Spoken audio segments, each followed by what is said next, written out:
Hello to you, my beautiful and amazing subscribers. Welcome to the channel. If it's the first time here, welcome. So if you're going to Poland and you don't know where to visit, this video is for you. Okay, from 4K Guide. It will show you the countries to visit. I'm going to visit Krakow. Yes, I want to visit there's something like, is it medieval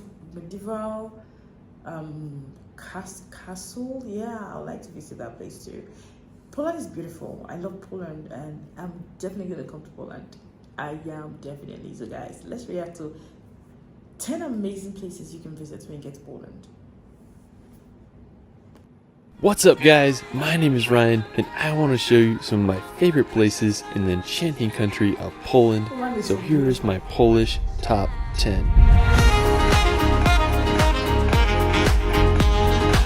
Poland is home to some of the world's most stunning landscapes, from the medieval old town of Gdansk to the towering Tatra Mountains. Poland has so much to offer. Let's start this video off at the impressive city of Krakow. Now this may be one of my favorite cities in all of Poland. Located in the southern part of the country, Krakow was founded all the way back in the 7th century, so you best believe it's full of beautiful history and architecture. Now one of the most impressive sites is the Wawel Royal Castle. It was built during the 14th century and was the first UNESCO World Heritage Site. It features architectural styles from the medieval, Renaissance, and Baroque periods. Now from the castle you can make the short 10-minute walk to the main square. This dates all the way back to the 13th century and was the largest medieval town and squares in all of Europe, which is pretty crazy. And it's just fascinating to think of all the history that took place here. Now in the corner of the square is the St. Mary's Basilica, which was built back in the 14th century, and it's a perfect example of Polish Gothic architecture. Another interesting feature of Krakow is the Kosciuszko Mound. It's an artificial hill that was modeled after other prehistoric mounds in the city. It was built in 1823 to commemorate the national hero named Tadeusz Kosciuszko. The mound is 112 feet high and there's a serpentine path that takes you to the top to enjoy the panoramic views of Krakow and the Vistula River. Krakow is just such an amazing city and I hope y'all can visit. After Krakow, we're going to head to the Tatra Mountains. Now located about a 2 hours drive from Krakow, the Tatras are a stunning mountain range that straddles the Polish and Slovakian border. Now the best town to access the Tatras is Zakopane, now located right at the base of the mountains. Zakopane is a perfect starting place for your mountain adventures. During the winter time, Zakopane is an ideal place to go skiing, and in the summer months, it's a prime place to start your hike into the mountains. One of the most impressive spots in the Tatras is the Morskie Oko Lake. You can make the 16-kilometer round-trip trek to the scenic lake. I mean, just such a phenomenal view up there. An interesting fact is that the Tatras are the smallest alpine mountain range in all Europe, and they're home to plenty of wildlife such as the Eurasian brown bear. I just love how the Tatras look. They have such a unique and jagged look to them, and I just want to go hiking them this summer. Now if you're into World War II history, you can visit the Memorial of Auschwitz concentration camps. This is located about an hour's drive from Krakow. Now Auschwitz is infamously known to be one of the most horrific Nazi concentration camps. Over 1.1 million people died here. One of my favorite books I've ever read is called The Auschwitz Escape, and it tells the story of how 2 prisoners made their daring escape from this concentration camp. Now after, we're going to head to the northern part of Poland to visit Sopot. Now located right on the Baltic Sea, Sopot was established in the 8th century and grew as a commercial trading post and fishing village. Over the centuries, Sopot faced adversity as it was abandoned, burned, and then rebuilt, but in the early 19th century, Sopot started to gain popularity thanks to its spa and public baths, and it quickly became a holiday resort town. Today, Sopot is a thriving tourist attraction, where there you can take a walk on Europe's longest wooden pier, or you can enjoy the swans and endless sandy coastline. Now I understand why it's called the Polish Riviera. Now after Sopot, we're going to head over to neighboring Gdansk. Located just a 15-minute drive from Sopot, Gdansk is one of Poland's oldest cities with a fascinating history with periods of Polish Prussian and German rule. The earliest mention of Gdansk was in the year 997 AD, and during the Middle Ages, Gdansk grew as an important seaport and shipbuilding town. It rose to be one of the wealthiest and largest cities in Poland until Warsaw's rapid growth in the 18th century. Today, Gdansk is one of Poland's most beautiful cities. I mean, I just can't believe it's Old Town. It's full of these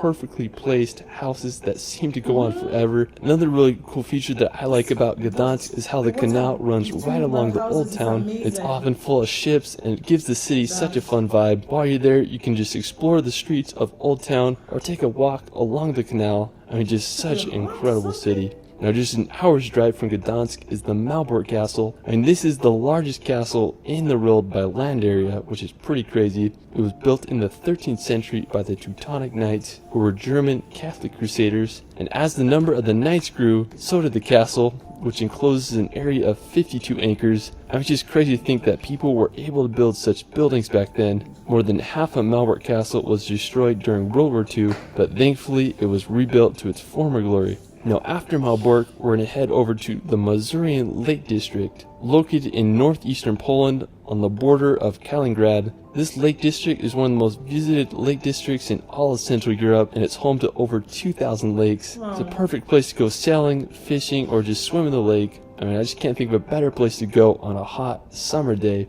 Now, aside from the lakes, the area is full of beautiful forests, perfect for hiking and exploring. The Masurian Lake District is definitely a hidden gem that deserves a visit. Another scenic place for nature lovers is the Pieniny National Park. Now located in both southern Poland and northern Slovakia, Pieniny is one of the oldest and smallest national parks in all of Poland. I mean, I just think it's such a beautiful area. The river runs right through it, and it acts as a natural border between Poland and Slovakia. The national park is home to many animal species such as the Eurasian lynx, which I think is like one of the coolest animals ever. One of my favorite features of the park is the Three Crowns. The rock feature is made up of 5 sharp limestone peaks that create quite the sight. Now, another beautiful nearby spot is the Niemiec Castle. This 14th century castle is located just a few minutes away from the park. I mean, this whole area is just incredible. Now, after, we're going to head over to the beautiful city of Wroclaw. I mean, it's such a tricky pronunciation. Now, located in western Poland, about a 3-hour drive from Krakow, Wroclaw is such a charming historical place. It's home to one of the most beautiful market squares in all Europe. It's lined with elegant townhouses and cobblestone streets. Wrocław also has one of the most beautiful cathedrals in Poland. It was originally built in 1272, but has been damaged and rebuilt several times throughout the centuries. I just love its double spires. Wrocław is just the perfect place to just walk around and explore for a day. Now, for our final destination, we're going to head to Warsaw. Located on the Vistula River in east central Poland, Warsaw is the capital and largest city in the country. Warsaw began to grow in the 16th century when the capital was moved there. It was called the Paris of the North, but sadly, Warsaw was damaged extensively during World War II, with over 85% of its buildings in ruins. Thankfully, today it's a bustling capital with a population of 1.8 million. One of my favorite buildings of the city is the Palace of Culture and Science. At 778 feet tall, it's the 5th tallest building in the EU. The crowning feature of the city is Warsaw's Old Town. It was established during the 13th century and is full of history and medieval architecture. Like the main part of the city, the Old Town was almost completely destroyed during World War II, but it was miraculously restored and was made a World Heritage Site in 1980. When you're there, you can just explore the square and marvel at all the history that took place in this medieval old town. Well, that is it for my Poland top 10. Let me know where your favorite place is in Poland in the comments below. I also started a relaxation channel where I post hour-long films with calming music to bring some peace and nature in your life. I'll be doing a film on Poland very soon. You can find me on TikTok and Instagram at Shirley. Beautiful. Poland is so beautiful. I would like to visit Krakow in Poland. I want to visit, is it a medieval castle? I would like to visit it. You know, it's so beautiful. I like the red roofs in some cities. They're so beautiful, you know. I always really love Poland. I like Poland, guys. And if you're traveling to Poland, it's 4-guide travel has made it easier for you. You don't have to like think, where do I visit, what country, where do I visit in Poland? No. 4 guides has made it easy for you to choose, make a choice where you want to visit in Poland. Okay guys, thank you for watching, thank you for staying with me. I'll see you again.